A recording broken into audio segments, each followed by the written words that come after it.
Okay, so when you become a team lead, you start to see that the people that report to you start to emulate you, whether it's consciously or subconsciously, right? And it's important that whatever practice you want in place is what you're doing. So essentially, you're leading by example, you're leading by doing, right? So in terms of how you can, create boundaries, how you can create healthy mental health practices, when you're going on leave as a team lead, it's important that you complete a handover, right? Make sure that you hand over all of your tasks and deliverables to, someone capable, and then you detach from work, right? So that your people see that it's okay to actually go on leave, it's okay to get the rest that they need. Then also, I would say prioritizing your calendar, prioritizing your time. So when people want to reach out to you, they know that they have to book a meeting with you.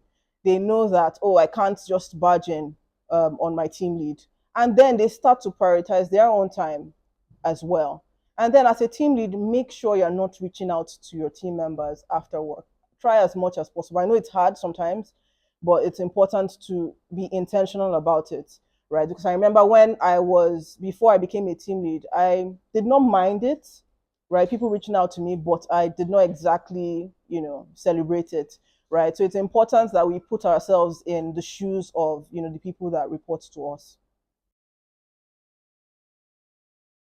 So first off, I'm a workaholic, right? I'll just be honest, right? But the problem with that, and one thing we don't realize is over time it builds up, and then you can get so burnt out that it becomes so difficult to do the tiniest of tasks, right? So what I've done now is to, from time to time, I do a self audit to see, okay, where am I at?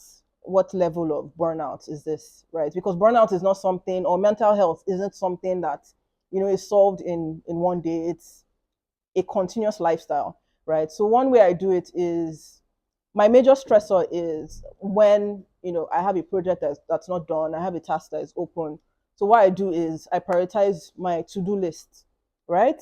And then beyond my to-do list, I break down every task and fit it into my calendar, right? So I have a time block for different activities I need to do, right? And this also fits into my deep work schedule, right? So we have a check, back to check, we have a deep work structure. And what this has done is to eliminate frequent meetings, because meetings also add to burnout, right? So because of this structure, I'm able to get work done, right? I'm able to eliminate my major stressor as, a professional. I also set boundaries of my own, where, because I don't reach out to people that report to me at odd hours, other people have seen the standard I've set and they're not reaching out to me, right? So when I leave the office, I'm able to shut off to an extent. First off, just know that burnout happens to the best of us. You are not weak. It's probably because you're someone who likes to push yourself. That's why you're burnt out, or you have a little poor mental health at this time. But what I'll just say is, be intentional about yourself, right? Try to structure your work and your life in a way that it integrates and it's balanced. Find time to rest.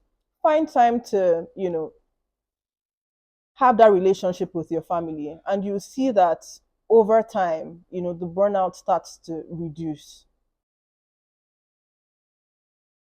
So to my HR people, I know mental health is still something that we are coming to terms with. It's still something that some of us are trying to push for. um, I'll just say, put yourself in the shoes of the people that you are brought in to manage. I mean, that's, we're here for these people. We're here so that they are productive, right? So make humane policies. Don't be too rigid. Make sure that policies can be as flexible as possible, because at the end of the day, I mean, we want people to be happy. We want people to be able to put in their best foot forward, right? So please continue pushing, speak to management. I know there are some of us, not everyone, gets to work with co-founders who prioritize things like these. Keep fighting, and very soon we'll get to where we're meant to be. Merchandise, like anyone would call it, is a great opportunity for people that relate with what you do, your mission, your objective, your vision as an organization or a community, to get to advocate for your community or your company, as the case may be,